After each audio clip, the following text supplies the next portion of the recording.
Hey guys, welcome back to the show. Today I come back with a little bit of news, hence the suit, because Light Lens Lab has just announced that they're coming out, or they're developing film. And I mean film as in what we use on our stills camera, like the Rolly 35 I have back there.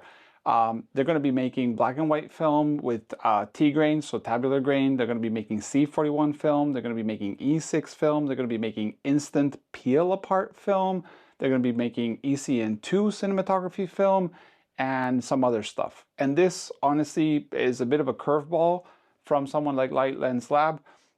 Let me give you a little context. Light Lens Lab is a company based in China that's been kind of like making lenses inspired on legacy, super famous Leica glass. So they've done stuff like the 35 8 element, like Summicron 8 element, the V1, which I actually own and love. It's an amazing lens. The Leica one, don't own the Light Lens Lab, haven't tried it.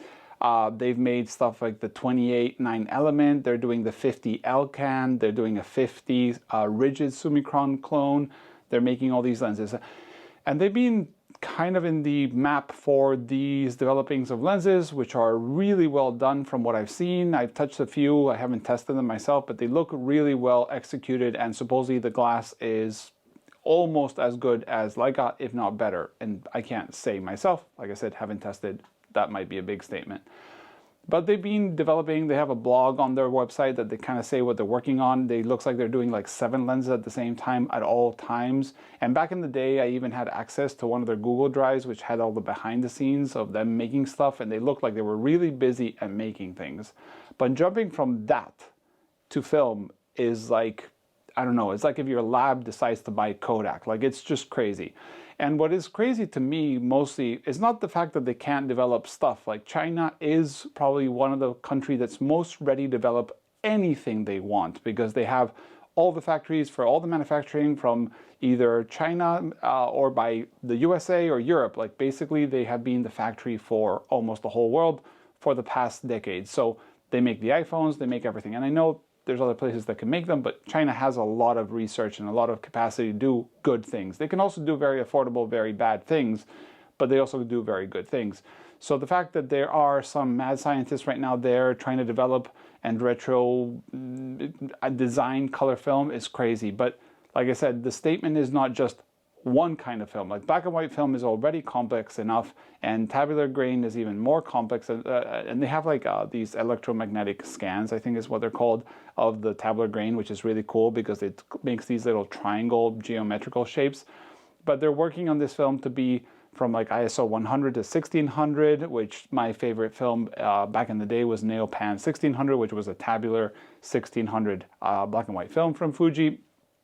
If you look at the thing they say, they want to be Fuji. They're going to have the same stock, or from what they say or claim, as Fuji had in their heyday, which is insane. I mean, Fuji in their heyday had a lot of different slides, depending Astia, Velvia, Provia, then they had Velvia this and Provia that, 100F and non-F, so a lot of stuff. But peel apart film is something, for example, that nobody thought was coming back.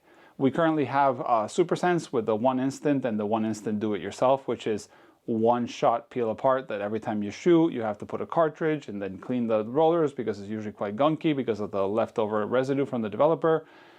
But nobody has been really making any claims like that. There was a little bit of a project from CAD Labs that said they might bring it back, but that kind of died off. So peel apart, and then we have new 55. There could be new 55 kind of style, 4x5 peel apart film, but there's also the FP100C, which is what everybody has loved, and the 3000B, which was amazing, and the 100B. Either way, too many good things that were there. But Light Lens Lab has announced in this blog post that came out of nowhere that they're not only developing this black and white film, there's some examples that they're shooting through their Seagull project, which is also bringing back to life the Seagull TLR cameras with new lenses and new coatings and new things, which look really good. Because at least the images they've shared in the past in their blog posts were really good. I thought that project had kind of died because they hadn't mentioned anything. But the examples they're showing has no anti-halation layer, which what happens is the light that comes from the outside bounces into the back pressure plate and will bounce backwards. So it creates that bit of a fuzzy halo thing. Just think Cinestil or any of the cinema films without remjet. that's what they're doing. They're kind of bouncing inside the camera, so it creates a fuzzy, it's not so sharp per se. But they're saying that the next batch is going to be with anti-halation layer, and they're working on this black and white film. They are mentioning that the film is going to be a different brand, so it won't be Light Lens Lab film. It might be something else, which is surprising. But we also have that developing in China from Lucky Film. So one has to wonder, or at least question, is this Lucky Film that's developing this and maybe in partnership with Light Lens Lab, or is Lucky Film a completely different effort and Light Lens Lab is doing their thing?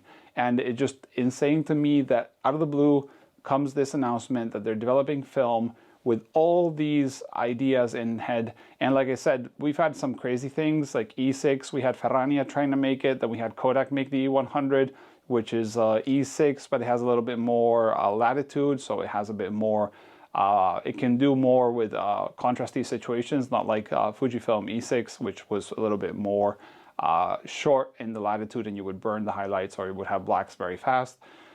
We've had, and Ferrania obviously didn't do slide film. Then we had C41 film coming from people like Harman, which is still developing Phoenix, and they've said it's kind of a beta thing, and they're selling it, and it's an okay film. And the bigger the negative, the better it looks, because obviously bigger is better for grain and for latitude and for all these things. Then we have Adox trying to make color film, and we've had Ferrania try to make color film, but so far nobody has been able to. Lucky also, like I mentioned earlier. Then Peel Apart, like I said, the players that have been there. Cinema film, we've had Orwo a little bit doing stuff. I guess I forgot Orwo in the color film. They also said it was be an ACN2 film for Orwo, then it was a C41 film. So nobody has been able to make anything much except for maybe one or two films. Ferrania did black and white. One Instant is making one shots. Kodak has made the E100, which is a great film stock. But like nobody has made such a bold statement like I will be able, or we're working towards all of these films. And this is crazy. I think it's probably the biggest news of the whole couple years. I'd say 5 years, if they do make all those things. And like I said, I do believe that if somebody can do it, it's China. China has people that are, like I said, very skilled, capable, and they can retro engineer whatever was in those things and try to make it. Like if someone make the pack film to have 10 shots and you can shoot them properly, that's China. It's not going to be some European company. Developing R&D in Europe and the US is very complicated, but China can do things very fast, and that's why they iterate so fast and make new products all the time.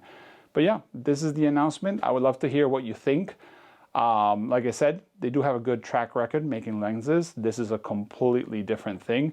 But what do you think about Light Lens Lab announcing that they're going to be making all these things and also made in China? Is that something that worries you? Will the quality be okay? Will it not? Honestly, China makes great things. I had got nothing against it. And I think it's a good thing to have someone, even if they don't make everything, be another option in the market. We were just making a video, I was making a video a couple weeks ago about how Kodak had kind of cut the cinematography film and how we need competition. Competition is good. It drives prices to go down. It drives people to try to invest in R&D and develop new things. Competition is good for the consumer.